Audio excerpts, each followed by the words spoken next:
Hello, God bless you. Welcome to today's video. And today, Frank Turek is talking to a student. And what the title of the video is that you cannot reason in atheism. I'll let the video play, give maybe one or two interjections, and then give my full thoughts at the end of the video. God bless you as you watch the video. Why couldn't we trust their minds if they're just made of matter? Well, because if physics drive everything and there's no immaterial realm, if we're mind, then how can physics drive conclusions that are true? They might drive conclusions that lead to survival, but not true. Like right now we're having a conversation, right? Yes. What physical laws are creating your response to me and my response to you?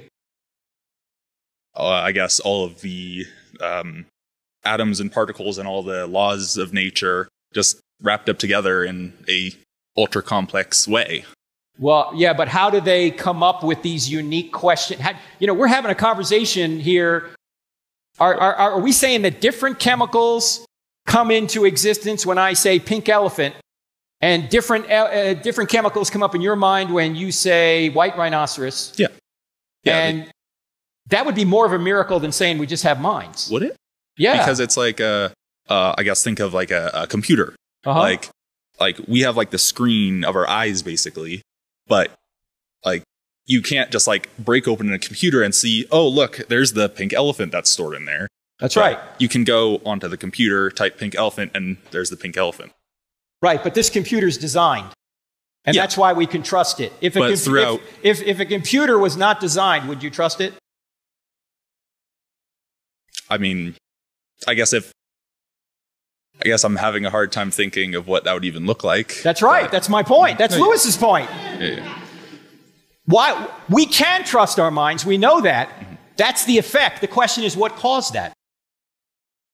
I guess evolution. But even if evolution were true, what laws that are driving evolution, where do they come from? I guess I don't know. Yeah, see, that's what Lewis is saying here. That when you get back to it, if the thoughts that you have are merely the byproducts of some atoms within my skull, then you should have no reason to trust those thoughts. But you can trust your thoughts, so you ought not reason back to an undesigned mind. You ought to reason back to a designed mind.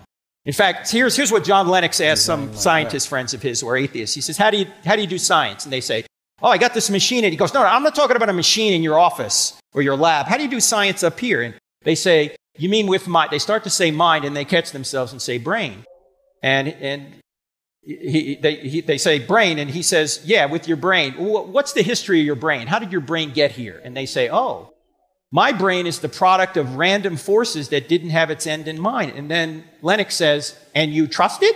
Oh. Yeah, well, why would you trust such a thing? Why would you trust a computer if such a computer could come into existence out of nothing if it wasn't designed? It hasn't let me down before. Or it has, but not. Right, because you already have the effect, but you need to reason back to the cause. Right? Your mind is an effect. So what caused your mind is the question. Laws, which do the same thing over and over again, physics does the same thing over and over again. How does it give us this diverse variety of conversation we're having right now? The universe is a very big place. It would at least be a little logical that certain conversations would happen between intelligent beings. Right, but where do intelligent beings come from? That's the question. I have to stop there because there's so much to unpack, and I don't want to pack too much at the end of the video. Well, first of all, I can see this young man's eyes being open, and it's like seeing things that, okay, my worldview cannot support where I stand.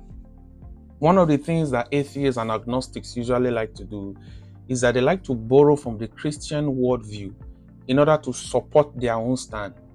Because in their own stand on its own self, it can't stand. Atheism cannot stand on its own logic. It has to borrow from theism in order for it to really stand, in order for it to be truly true.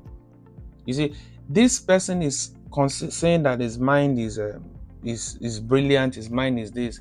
But when he ever comes to the point where they start to tell him that your mind is designed, that is why he can be trusted. It cannot. The reason why laws work is because laws is designed. The reason why a computer gives you a pink elephant is because somebody at the back end designed that if you press pink elephant, this should appear. That is why, have you tried to press something or try to do something on a computer that wasn't designed into it and you see the word error? And that is what happened. So when you see things appearing, it's not out of nothing. It's not a chemical mixture, a random chemical mixture. Imagine if you live your life on random chemical mixtures. How can you trust the word that you are hearing? How can you trust your mind? You atheists that say everything is random. How are you trusting the thought that is telling you that everything is random? Once you accept atheism to its full nature, you are not, you have basically reduced yourself to an animal.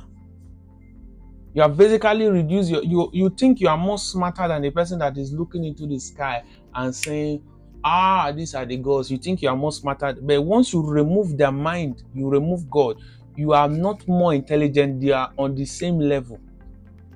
On the same level. That is why when they catch themselves saying their mind, they try to say it's their brain, but they know it's beyond brain. It's beyond brain power.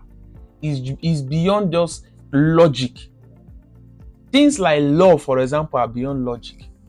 When a man would sacrifice his own life for his child or sacrifice for some, is beyond logic. You might see it in animals, but it's not the same as seeing it in human beings. One is instinct, the other one is choice.